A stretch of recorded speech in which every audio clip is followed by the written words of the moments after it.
Imagine having access to a tribe of mentors, experts in the biggest questions in tech. This is Making Revenue Tick.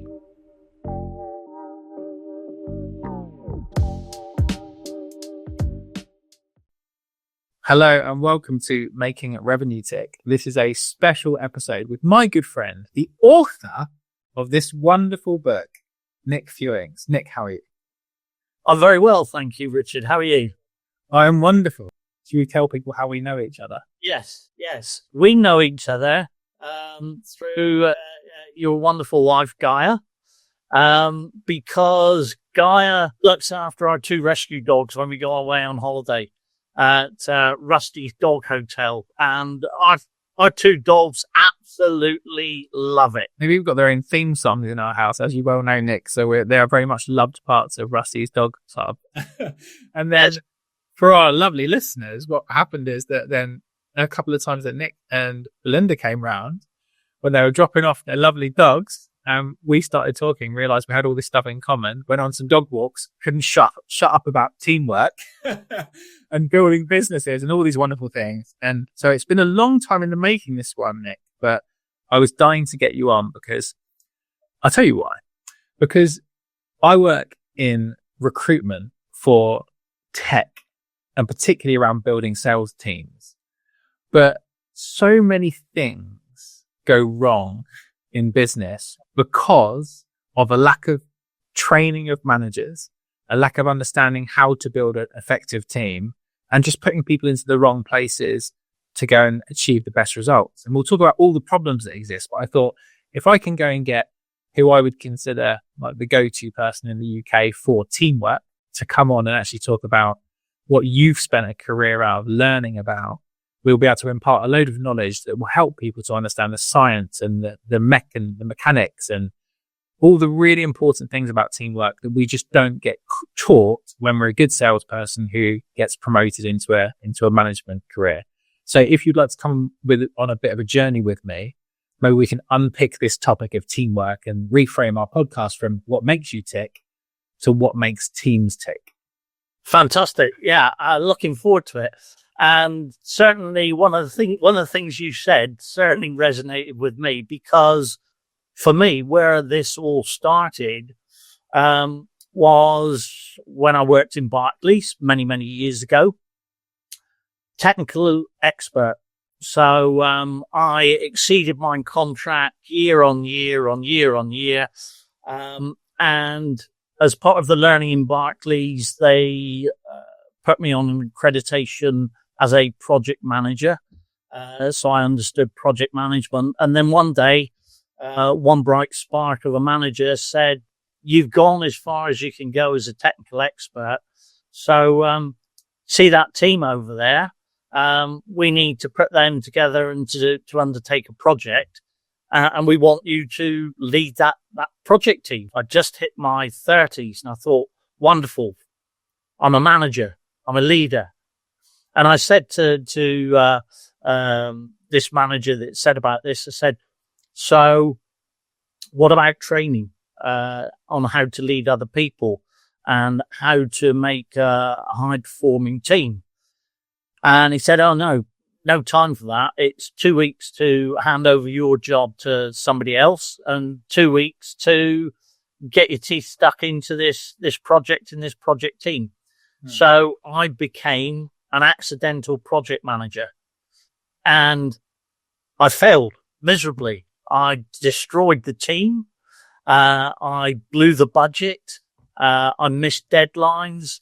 The tech project that we were implementing, so it was for a finance tech project, had lots of errors in terms of the programming. They wanted it to be live within 12 months. It actually took 2 years eventually. And it's frightening that situation still occurs today. I spoke on behalf of the Chartered Management Institute recently, and the frightening statistics that they've gathered is that 82% of managers are what they call accidental managers that they've had no training whatsoever in how to lead and motivate and inspire their team. And also they don't know how to make their team really effective and efficient. So that real, and it was probably one of the worst times in my career, and actually sent me into a spiral of depression. So I didn't want other people to be in that situation.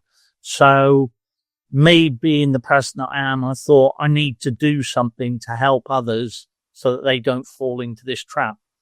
And as I say, the rest is history. The last 33 years, that's what I've done. Yeah. Okay. Amazing. Well, and you've obviously got this incredible book. And I know that when I showed you on our dog walk what ChatGPT would do to describe you, it did a wonderful job. So anyone who has ChatGPT, please just ask it about Nick Fewings, Teamworkologist. But for people who don't have the pleasure of already knowing you, Nick, can you just tell us a bit about who you are and the types of people that you've made a career out of helping? And throughout my life, I've had a passion for helping other people on their journeys through life, whether it's in business or whether it's in their personal life. I always try and help them, especially when they've got problems and they've got issues. So that's been a big driver for me. It's resulted in terms of working with teams, facilitating teamwork, hence the name Teamworkologist, which is somebody who studies the art of teamwork. I've spoken at over 500 conferences throughout those years all around the globe about teamwork and how to achieve high performance teamwork. And the book came out of that because, again, I was wanting to find a way in which I could help more people than I could ever speak in front of a conference or ever work with in terms of teams and organizations. So thank goodness for Boris Johnson locking us down in 2020 because that gave me the opportunity to write it, because when he announced that, I thought, fantastic, that's my business just falling off the edge of a cliff top because nobody wanted conference speakers and nobody wanted face-to-face team development. Yeah. So, yes, I mean, I'm one of those people that in a particular type of way was thankful that we had that lockdown, because that gave me the opportunity to write the book. Amazing. So you didn't just go from being a failed manager to then going on speaking on hundreds of stages. You've been through a bit of a process. So could I just hear like the potted history of how you learned everything that you've learned about people and teams on that journey to go from a failure to a roaring success? Started off in 1992, and that's when I failed as a project manager on this tech project. And I've always been inquisitive. My wife says I'm nosy, but I would like to say I'm inquisitive. The first thing I did was realize I need to understand about people, because I suddenly really realized that people all were different to me. They weren't the same as me. They thought differently. They communicated differently. They had different motivations. And as a leader, that's really important to understand. Different communication styles, different communication needs as well. So I studied behavioral psychology to understand myself better and what were my strengths, but also what were my challenges. That then enabled me to profile my teams moving forward, to understand who was in my team. Understanding who is in your team is really, really important as a leader. Two elements to it: the people skills, which you can understand through profiling. And there's lots of profiles out there on the marketplace. And I say to anybody using profiling, before you sign up to use a profiling tool, go on to the British Psychological Society's website and check out that is been validated by the British Psychological Society, because there are a lot of profiles out there that are cheap and cheerful, and therefore sometimes they're not very accurate and therefore not very good as a personal development tool. So one aspect of who's in your team is the people skills. The second element that is really important is understanding people's technical skills. So what have I learned that I can add value to a team with? And certainly over the years with the teams that I've worked with, they either don't understand people skills and technical skills, or they understand one without the other. And that can get you into a right mess if you don't understand those two. So I studied that for 8 years in terms of the behavioral psychology, used it with many, many teams internal to Barclays. Then I took redundancy and set up my own, my first of 3 training companies, and then went and started working with teams in the marketplace, primarily looking at their people skills. And then I went on a leadership course, and that gave me the second part of the jigsaw. So you need to know who's in your team, but then you need to know, well, how effectively are we working together?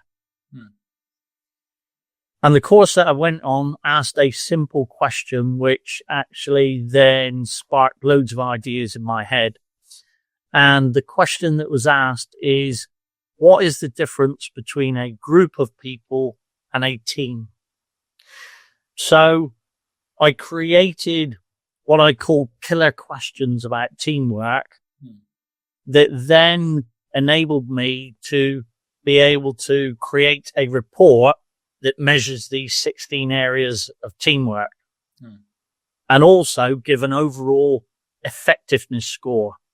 So teams could then understand we're a dysfunctional team, we're a developing team, we're an average team, we're a good team, we're a high performing team. So it enabled them to have a benchmark. And I did it because there was nothing out there in the marketplace. There was nothing to help leaders in teams. I reckon that if you asked 100 sales leaders, how effective is your team? They would say, oh, we hit 114% of quota last quarter. You know, they would give you a result, right? That's the answer. Because that's how we measure success in teams. And I wonder what your thoughts are. If a team said they'd hit 114% of their quota, great, fantastic. However, what if their team effectiveness is only 60%? Sure. What if their team effectiveness could be pushed up to 85% by making changes to how they work as a team?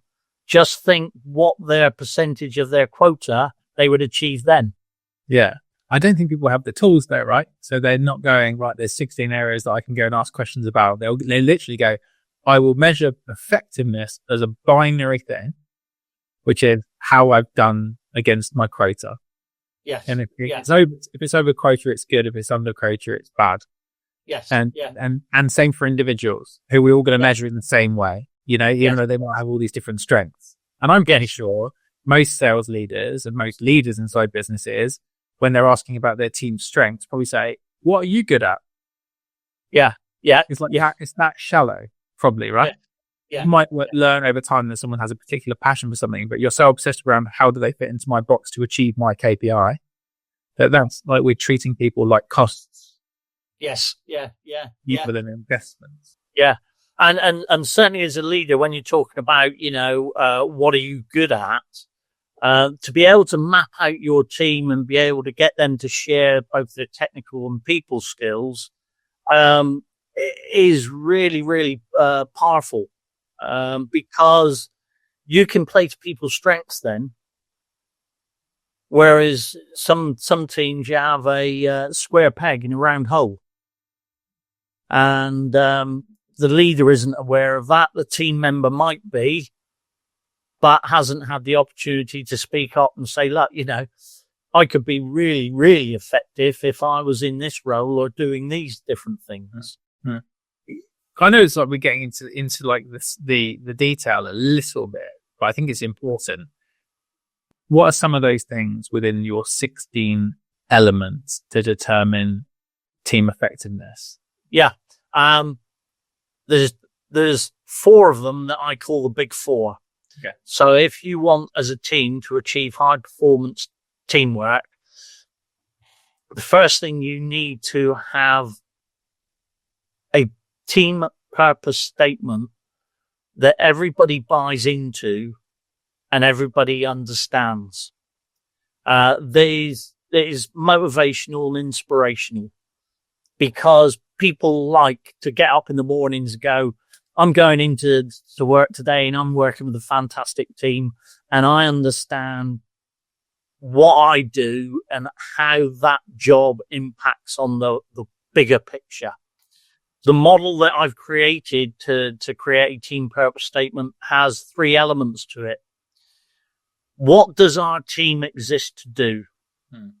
Okay, simple question, but you'd be surprised at how many teams struggle with that. So what does our team exist to do? What does that enable?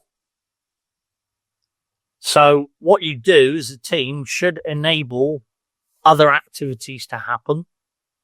And then the last thing is, what are the benefits? Because if there aren't any benefits in terms of what your team does, you should be asking the question, why are we a team? Why are we doing this? I don't know if you know Simon Sinek and his book Start With Why. Well, I disagree with Start With Why, because in the team purpose statement, you have, what do you do? What does that enable? And what are the benefits? Start with why is the benefits that are at the end. I've never in all my working career had somebody come up to me and find out my name and then ask me what my job is and then say, why'd you do it? Invariably, we ask people the question, what do you do? Sure. What does your team do? So for me, Simon Sinek, the Start With Why is at the end. Yeah. And we should be getting the what do we do sorted out first and foremost, which leads us to what does that enable, and then the benefits, why we do it at the end. I like it. I think a lot of people will just be able to click with that because you're basically describing like a sales value proposition. Yeah. So everyone knows that about their business. I think if you went into most sales teams and you say, what does our product do? What does that enable? What are the benefits? They could articulate that really well, and they should be able to very clearly. But it's such a good idea to turn that same set of questions that you would ask when you're talking about a product to your team, because I don't think many people do that. But it's like having a team value proposition, which I think is really powerful. Yeah. And the power behind it is that you can get buy-in and commitment from all the team if you involve them in creating it. Secondly, once you've got it, it's something that you can use internally within the team, because team purpose should drive all the other 15 elements or areas of teamwork. Sure. So team purpose, number 1, you've got to get that nailed. What that then does is it then starts to build trust. Some people, when they talk about teamwork, say that trust is the most important thing. Yes, trust is important, but I think purpose is even more important, because ultimately you don't join a team because you trust people. You're doing it based on the roles and responsibilities of that job, which ultimately leads into the purpose of the team that you're going to be joining. It's only when you join the team that you start to develop those relationships and build trust with other people. Then the next thing is to get your plans in place. So if we've got goals, targets, deadlines, whatever it is to achieve in the next 12 to 18 months, we need to put together plans with milestones. And these plans need to be effective and efficient, and make sure that those plans are looked at on a regular basis, because things change. We know things change. You know, the economy changes, the different pressures upon us. It may be that the organization that you're working with decides that they're going to open up new markets and new products, which may have an impact on your plans. So it's not a case of just creating the plans and saying sign off and put them in a drawer and they never see the light of day again. They should be regularly reviewed and changes built into those plans. And then finally is, in those big four, is collaboration. So the way that we can work together effectively and efficiently, going back to what I said earlier on about knowing who's in your team, is knowing the skills, the technical skills and the people skills of those within our team. So those for me are what I call the big four: purpose, trust, planning and collaboration. Interesting. What would you say then, if we talk about the real purpose of a team in your eyes? So I know we're asking like very simple questions, but I want to get your perspective as someone who studied this and made a career out of it. Why is it so important that people give importance to their team? Leaders have been given the appropriate learning about teamwork, and I don't think that they've been given the appropriate tools to measure teamwork. And I think it's because historically we've tended to shy away from measures that aren't as tangible as things like pounds and pence. So I think a lot of this has been driven historically, the way we measure things has been driven by, as I like to call them, the bean counters, the accountants that, you know, need the columns to add up exactly and to 5 decimal places, etc. Yeah. Those type of people have shied away in terms of understanding people and behaviors, and all that drives the effectiveness of teamwork, which, as I said, then has an impact on the things that are more tangible measures. The pounds and pence are only as good as the people that you've got, the skills they use, and how effectively they work together as a team. Yeah, it makes a lot of sense. I listened to a podcast yesterday from Jan Sullivan, who runs Strategic Coach, and it was all about whether people see their teams as costs or investments. And he made a point, which is, even if you don't tell people, if you think of your team as a cost, they know it. And what you do with costs is you cut costs. So people who think of their teams as costs, cut costs, and they're obsessed with like trying to reduce costs, you know, not give people pay rises, don't give people that commission, reduce costs, reduction in workforce, you know, RIFs as it's fashionably called. But if you see people with investment, what you do with the investment is you want that investment to grow. Yeah. Yeah. So you don't look at their like salary and go, oh, that's really expensive. You're like, that is an investment I'm making to achieve this bigger goal. But if you're measuring people and their purpose on a financial goal, it's only natural that you would still look at those people who are delivering that in that team as a cost you are making to achieve a goal. Not, I need to invest in a caliber of person who enables this team to achieve its purpose, which enables all these things to come true, which gives all of these benefits. And that reframing is like such a powerful shift from the reality today, Nick, which is scary in tech. So the Salesforce State of Work report for 2024 said that 84% of sales teams missed quota, And 63% of those thought they would miss quota again this year. Wow. That's scary figures. And I would say that's, that you're not alone in terms of those figures from a sales perspective, because some figures came out in terms of the world of project management that said 65% of teams do not achieve the goals of their projects. So whether it's sales or projects, there's something that's not right and not happening.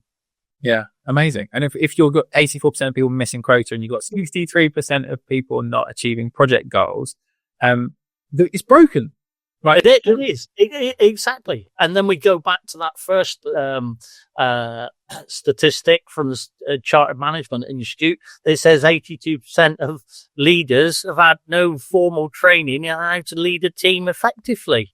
It seems miraculous to me, Nick, that we have 82% of managers not getting effective training and 84% of sales teams missing quota. I wonder if there's a correlation between those two numbers. Let me think. Finally, the numbers stack up. I think it is like, that's an interesting point, is that whilst that number's like been true for a long time, right? That 82% of managers are accidental and is the vast majority of people are. I did a poll on LinkedIn recently and the numbers stacked up. I was luckily one of the people who did get trained, so I learned the right way to do things and still made loads of mistakes. So goodness knows about try and figure stuff out myself. But in good times in sales and in good markets, that gets hidden. Yeah, exactly. And it's only really when things aren't so easy, i.e. it's a stormy sea. Yeah, I know that you're right now involved in something that would be wonderful to be able to hear about. But you can't judge the quality of a crew in the calm seas. No, exactly. Totally. It's when the waters get choppy that you start to understand how resilient your team is. Yeah. And how much belief they have in what the team is trying to achieve, but also belief and trust in each other that they can ride those choppy waters and get through it and achieve their goals. Yeah. So a question, if we've got managers listening to this and they're running sales teams today, or you've got founders running companies and their sales team are under target. So they've maybe got some frustration. They've got pressure. They've got maybe people on performance improvement plans. They're in rough seas. The market's hard. Like, what would your suggestion be, or what have you seen work where you're going into an environment where it is bad? It's bad. It's not like we're trying to build something for a storm. We're in a storm. What are some of the things that you've seen work really effectively to get a really wonderful move in the right direction so that we get out of the storm? Sure. I think for me, it's measurement. Certainly, the teams, when I created this model called Team Dynamics that had a report off the back of it, I've had many teams use that as a benchmark. So simply team members complete an anonymous survey, 48 statements. So doesn't take a great deal of time. Those responses are then amalgamated to produce a team dynamics report, which then gives you that benchmark of whether your team is developing, good, average, high performing. And that enables you to open up conversations in terms of, why have we as a team scored accountability low as a matter of interest, as an example. And if you can put that on the table, you've got some hard evidence that the team feels that accountability isn't great. Then you can start to facilitate discussions with the team about, well, what are we going to do practically to overcome those challenges? I was working with one team and I'd worked with them for 4 years. And what they did was they used the report to measure and benchmark. Then I came in and facilitated some work with them around celebrating what was working well, because that's really important. We mustn't lose sight of that. If it's going well, let's keep doing it. Equally, we then highlighted, well, what are the challenges that you face? We had discussions and we agreed practical solutions to overcome them. Those solutions were implemented, and then they used the report to remeasure 6 months later to see the difference.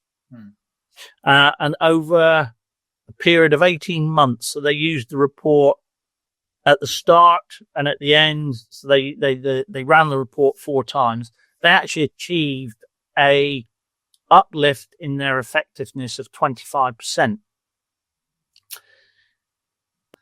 Last year, I found this amazing guy who is just incredible at creating online learning academies. So at the end of 2024, we launched a product called our Team Synergy. And what that does is it takes all the learning from there. It takes the team dynamics report and it enables leaders or team members to be comfortable after learning about teamwork to be able to facilitate discussions with their team and produce their own team reports. So it doesn't need anybody external to the team to help them. So the leaders get the learning that they need to inspire and motivate their teams and achieve high performance. They also get access to be able to produce their own reports for their team and then feel comfortable facilitating conversations about celebrating what's working well, but also overcoming the challenges. Yeah. So, yeah, it's actually filled me with a lot of sense of pride, because, you know, my time in terms of work is limited now.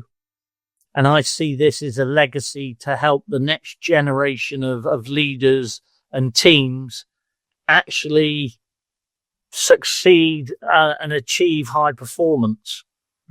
I like it. I love that we're moving the conversation from just sales results onto effectiveness. We did a podcast a couple of weeks ago with a brilliant friend of mine called Neil Plant, and he talked about when he took over a very dysfunctional team, really failing, rudderless, he described it, to really use this sort of boating analogy. It was a wonderful way of describing it. One of the first things he did was got people in together and said, what do you want to achieve as a team? There are like 4 things that are not to do with your targets, your KPIs. And that single act set the foundations for a complete change of their results. They like doubled the average order value as a business, got their identity, which was one of the things they wanted to fix in the business, being from like this small mid-market team to being a really significant part, and a number of other benefits. So I've seen an example very recently of someone who's gone and done that. And I think it takes a lot of courage. If you're a manager and you're under pressure, you are the person as the leader who's under most pressure to deliver that result to the business, which is that iron triangle. If you can get your team to focus on different things, that's really powerful. And I think a lot of leaders will just fall into like competition, you know, let's make some competitions, let's throw some incentives around it, let's go and drive the fun element. But it's like sort of giving sugar to a kid. It might give energy, but then when you take it away, you get the sugar crash. Yes. Yeah. And so if you can do it, if you really get to the actual root cause of the problems that exist around perception, around the core areas of what makes a team effective, that's a completely different thing than let's throw some money, sugar at the problem. Because as soon as you take that away, then you're in a much worse situation than you were in the first place. Totally agree. I mean, it was interesting. I was talking to somebody only yesterday, and they said, why do you call yourself a team development specialist as opposed to team building? And I said, because I feel team building is a dirty word, because it goes back to what you said. It's that sugar rush. Team building for me is these teams that go off site and they build rafts and then, Jane falls in the water and it actually damages trust rather than building it because Freddie wasn't stood behind her getting ready to catch her. probably one of the most stupid that I've ever come across, was the spaghetti tower challenge. I was doing some team development, and we were talking about people skills, but there was another consultancy came in, and they got all these leaders to go into groups, gave them a packet of marshmallows and a packet of spaghetti, and said, you've got 10 minutes to build the tallest spaghetti tower in the world. The reason why all the leaders said afterwards, gave them a really bad review, the reason being they didn't link it back to what they did in the work environment.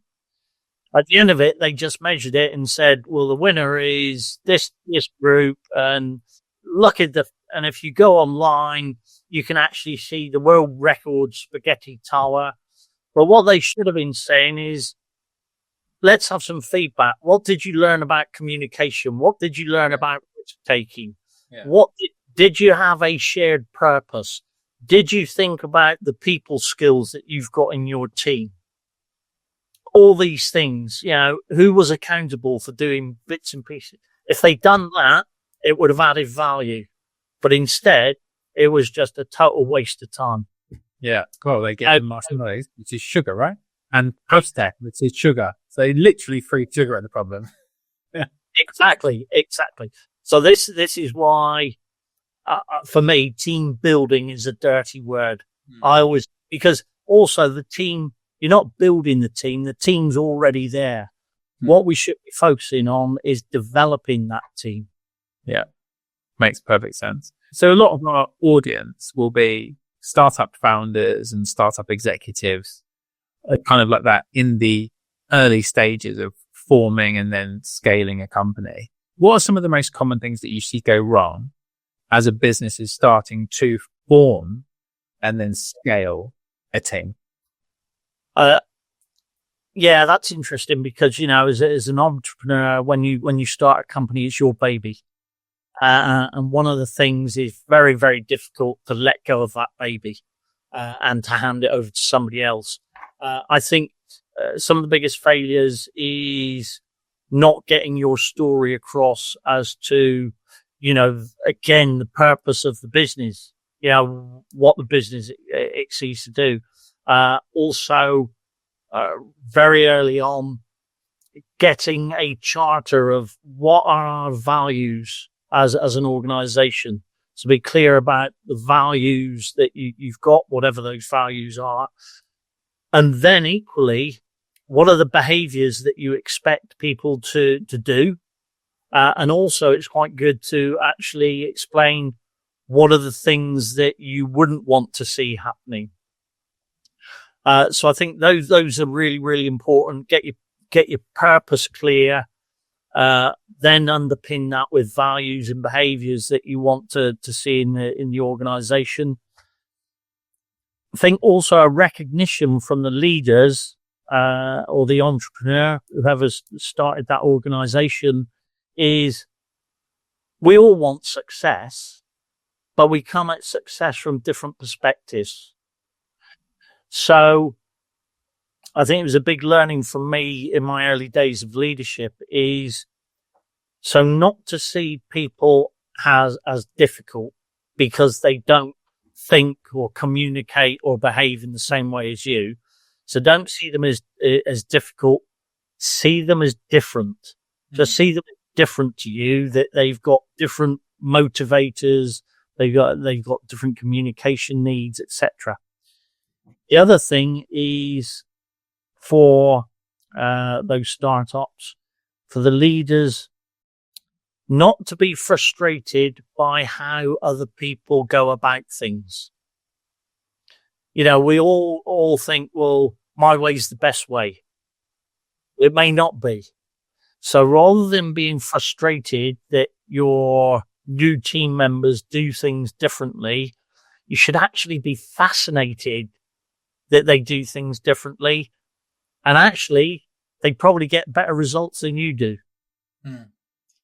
The other thing that because having worked with a lot of entrepreneurs, there is a particular style of a particular style of person that often falls into that entrepreneurial role. They come up with a great idea. They get out there. They want to rush it to market. They start selling. That means that they have to get more people onto their team because volume starts to grow. And they're buzzing because it's actually working. They've got new people in. The sales are still going up. And then all of a sudden, it starts to go pear-shaped because they haven't got processes in place. Because these types of entrepreneurs tend not to be looking at the processes and the procedures. And that's one of the things that I've seen has been a big downfall of many a team. They grow rapidly, but they haven't put the processes and procedures in place to underpin that rapid growth. Yeah. So, I think it scales beyond the point where they can like directly manage it, you know? They control everything and it's all done to their standard, their work ethic, but then they end up micromanaging those people. Yeah. And it gets to a scale where that founder's going to burn out, get more stress, things start to break, and then they make people feel worse, right? I was just going to say, I've always worked off having 4 direct reports.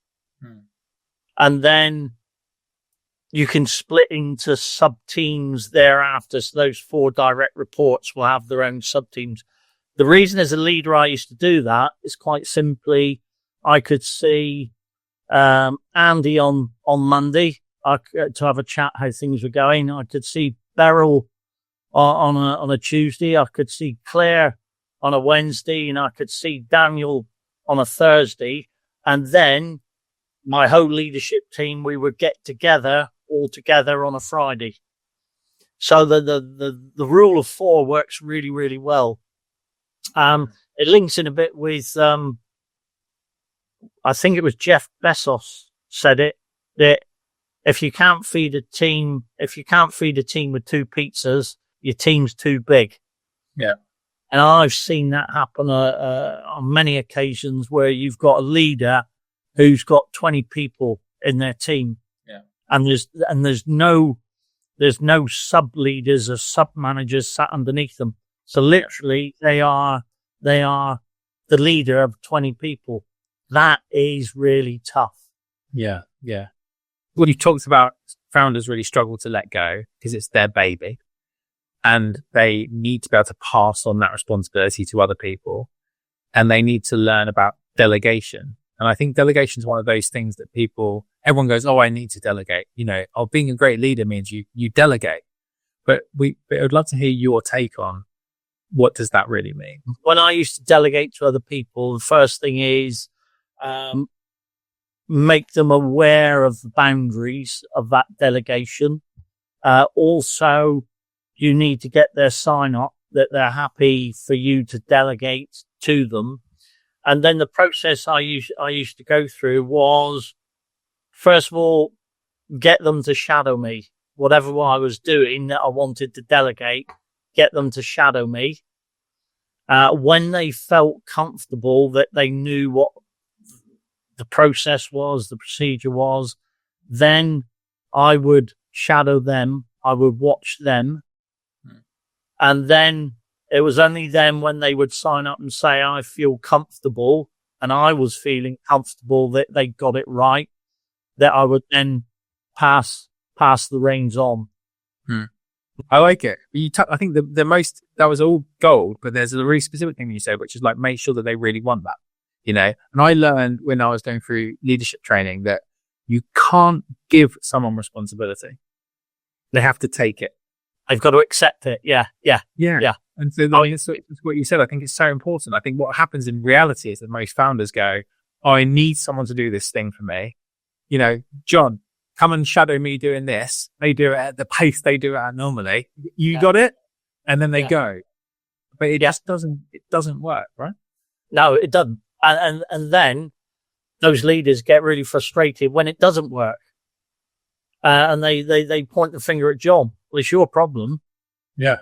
You know, I've delegated it to you and you haven't done it properly. Well, the reason they haven't done it properly is because you haven't shadowed them. You haven't given the appropriate learning, and you haven't supported them. You haven't mentored them. You haven't coached them.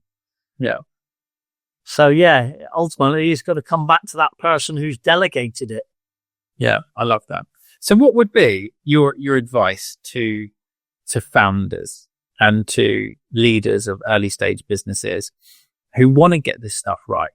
They really do care about building a great culture. It's part of the reason why they started the business. It's part of the reason why they got into leadership, was to get results with people, to help them to grow, to see them develop in their careers, to make an impact. They're driven by those things, but they're working in an environment where it is all about, you have to deliver revenue numbers and you have to deliver profit and you've got to deliver sales. So there's all that pressure. What are some of the things they can do to get back to the kind of the core of what it means to build a great team? I think personally is, again, outsourcing to get appropriate skills to help you to get the right people on board. So, in terms of your role and what you undertake and what you deliver as a service, I think it's really important that organizations seek out people like you rather than thinking, well, I can do that myself. So I think as a entrepreneur, as a leader that's looking to develop an organization, don't think that you can do it all yourself because you're going to save yourself money. No, you might in the short term, but in the long term, you could come a right cropper. So I would say wherever possible, challenge yourself. Is this something that I could do comfortably, effectively, and efficiently? If not, who do I know who's got the right skill sets to be able to support and help me? I think that's number one. I think number two, certainly a lot of my clients, when they're looking to recruit people, they use profiling to look at that person before they actually make that final decision. It's another piece of information that's really, really valuable because, as I said, we've all got different skills. We've all got different strengths. We've all got different challenges. So as part of that onboarding process or that recruitment drive is, yes, have the CV, have the face-to-face interview, have psychometric testing if you need psychometric testing, but also consider getting somebody profiled. Because a lot of the time we are drawn to jobs that actually meet our behavioral needs. A lot of my clients, what they do is they look at their job specs and they can shorthandedly, based on what I've trained them, they can actually what I call color up job specs. So you can see roughly what type of person that you need in that job. And that can be a very, very cost effective and useful piece of information. You can't use just behavioral profiling to make a decision on who you want to take on board, but you can certainly use it as part of your recruitment process when you add it to the CV and the face-to-face intimate views, the psychometric testing. So seek others that are experts if you can't do it effectively yourself. Get your organization purpose statement, get your values and your behaviors in place, and for goodness sakes, get your processing procedures sorted out. Because once you start to grow, that is a difficult thing to put in place, and can take you a long, long time to do. Yeah. So it's better to do it up front. Makes a lot of sense. And then another question. So as these businesses start to scale, they obviously don't want to go and bring in a bunch of external managers all the time. They would love to promote from within. It's one of the reasons why people join businesses is that they can grow with the business. Yeah. What have you learned about the best ways to choose and then promote people in a really effective way? I would say first and foremost, ask them whether they see promotion into a particular role as something that they would feel comfortable doing. I've seen so many individuals that are technically very, very good at a job and will hit their quotas, beat their quotas time and time again. However, they don't want to go into a leadership or a managerial or a supervisory role. If it's yes, as we said, people are an investment, invest in the appropriate training to get them skilled up before putting them in the job role itself. Because I've seen a lot of people actually sink when they've gone into a job role where if they just spent some investment and time on developing that individual, they could have started to fly. Because sometimes if you get into a job role and you're out of your depth because you haven't had the training, it can impact you significantly. Yeah, makes sense. And if we're looking to avoid accidental managers and have more deliberate managers, then I think you just can't. It still happens all the time. I'm on Slack channels with communities of managers, and we get this thing saying, "Hey, I've just been promoted to this new role. I've got this team. Anyone got any tips?" You're like, "What is this person not investing into this thing?" It's like it still happens all the time. So I just wonder, if we talk about deliberate managers, and one of it is that they have on their side a desire to go and do those things. There's a lot of people who say that they want to become a manager just because they want to feel like they're progressing and because they want more money and maybe they want a bit more responsibility, but they would make probably, maybe sometimes terrible managers because they're doing it for the wrong reasons. Do you have any sort of really good lessons that you've learned? You've hit the nail on the head. They do it for the wrong reasons. So I think in those situations, you really need to sit down and ask them the question: why do you want to become a manager? You know, what do you feel are the benefits for you as an individual? What do you think are the benefits for the team that you would be managing? What are the benefits for the organization? I think you've got to ask them pretty tough questions, and also in terms of what do you feel are the skills that you've got to become a really effective and motivational and inspirational leader.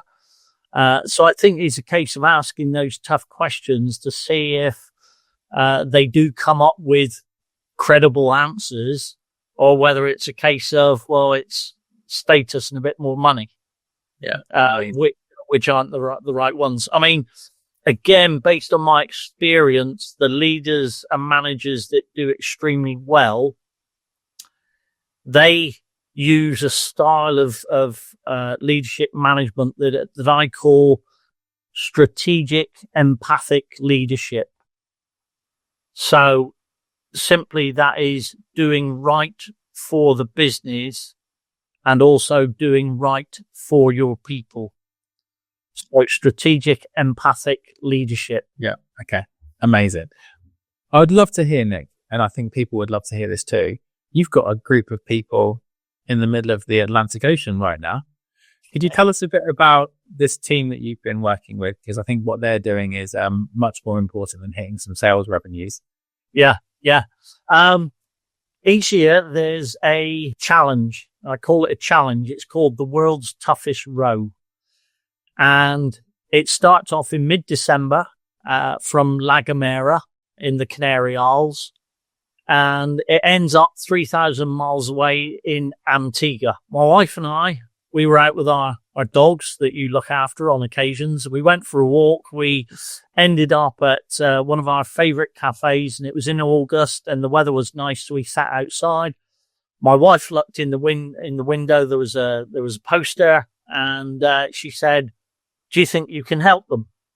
And I looked at the poster, and it was a local team from Christchurch in Dorset, and 2 women and 1 man, and they were looking to raise sponsorship for the World's Toughest Row, and they wanted to raise sponsorship so that they could give a significant amount of money to 4 charities.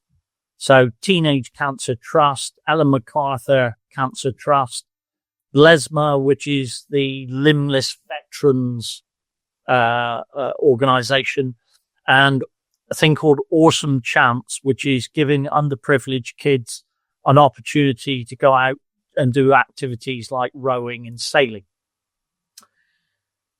So I didn't have that amount of money that they were looking for. So I thought I can help them with their teamwork. So I emailed them and said, look, I can gift you £15,000 worth of teamwork, copies of Team Lead Succeed. We can run your team dynamics reports for you. I can get you profiled so we know what your people skills are. And they bit my hand off. So since August, I've been doing regular Zoom sessions because one of the guys lives in Shepherd's Bush. So we all got on Zoom, looked at their strengths, their challenges, their fears. I mean, one of them, she said, it kept me up all night. So I said, what's your fear? And Sally said, my fear is we have to get over the rowing boat on a regular basis and scrape the barnacles off, because the barnacles attract small fish that attract bigger fish, which attract marlins, and they're the ones with the spiky thing. The marlin, right? Yeah, and the marlins actually will spike through the boat. Yeah, there's been three boats that have had marlin strikes over this coming last week, and they then after the boat starts sinking, so they have to plug it. So on one of the Zoom sessions, so Sally said, my fear is getting over the side of the boat, scraping the barnacles off, and not knowing what is 5 miles below my feet. Because that's how deep the ocean is.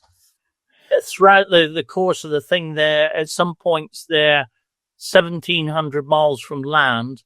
They are closer to the astronauts on the International Space Station than they are to anybody on land. There's just over 7,000 people have climbed Mount Everest. Less than 700 people have rowed the Atlantic. Wow. So it's massive. So I did all this training. I got a woman who'd completed it 4 years previously to guest on one of the Zoom sessions, which was fantastic. She gave them loads of tips, even to the point of there's a bucket that they need to use to go to the toilet. She said clearing that out is tiresome because it's a reasonably sized bucket. She said for the women, go online, go onto Amazon, get these plastic containers that you put cereal into. Make sure that they're a rectangular size. And she says, if you want to wee, you just put that between your legs and wee, and then you can just chuck that over the side. Crazy. So they set off on the 11th of December. They row 2 hours on, 2 hours off, 2 hours on, 2 hours off, 24/7. They've encountered 50-foot waves. They've had storms at the start coming across from the Sahara, which affected their solar panels. The race is totally unaided. So once you're out there, there's no support boats anywhere near you. Their gas, they were given bad information about their gas supplies. They ran out a month into the row. So since then, they've been eating rehydrated cold food and they've had cold drinks. And they've had storms, horrendous storms. The nights are 13 hours of darkness, so you can't see a thing, especially, they said, on moonless nights. It's been a real challenge. They are just under 250 miles from Antigua now. They've had one of the girls, Sally's had 27 blisters on her hands. They've had boils on their backsides because they're sat in the seat, and you've got salt burns, and it is a total, they call it the world's toughest row. It is a humongous challenge. They are, if anybody's interested, the team is called Ebb and Flow Atlantic Row. They've got a website. they'll have finished, Nick, by the time this comes out, because our editors are on honeymoon in Australia right now. So this will come out in probably 1 month's time. So I guess they'll have finished. So how can people check like how they? Yeah. Well, it may be that their GoFundMe page for sponsorship might be still open in a month's time. But they look to raise £90,000, and last I looked, they're at 88,400. So they're £1,600 short of it. So hopefully in the next 4 or 5 days they'll come up with the goods. Yeah, amazing. Well, I'm sure if this stuff works for a team of 3 people rowing the Atlantic Ocean with marlin strikes and sandstorms and 50-foot waves, then I'm sure it will work for sales teams too. Keeping fingers crossed. Absolutely. So, Nick, if someone wanted to get in contact with you about your book, about how they might be able to, get involved with your facilitation, learn about your 16 areas, what's the best way for them to get in contact with you? Probably the easiest way is if they're on LinkedIn. I'm Nick Fewings, Teamworkologist on LinkedIn, because there are 2 Nick Fewingses, but I believe I'm the better looking of the 2. But just so there isn't any confusion at all, Teamworkologist. My website is Engagement Works. So if you think that Engagement Works, but drop off the letter E at the beginning, so it starts with the letter N for Nick. That's probably the easiest ways. And my book, you can get that on Amazon, or you can contact me and I'll get you a signed copy. Amazing. We'll put all the links in the show notes, Nick, so people can add the big things. But thank you so much for coming on. My pleasure. And I'd love to pick your brain again soon if that's all right with you. Yeah, no worries. Take care and see you soon. Thank you for listening. And if you enjoyed this conversation, we've got a newsletter called Growth Magnet on LinkedIn, where we take the best insights from all of these episodes and turn them into bite-sized format for you to enjoy.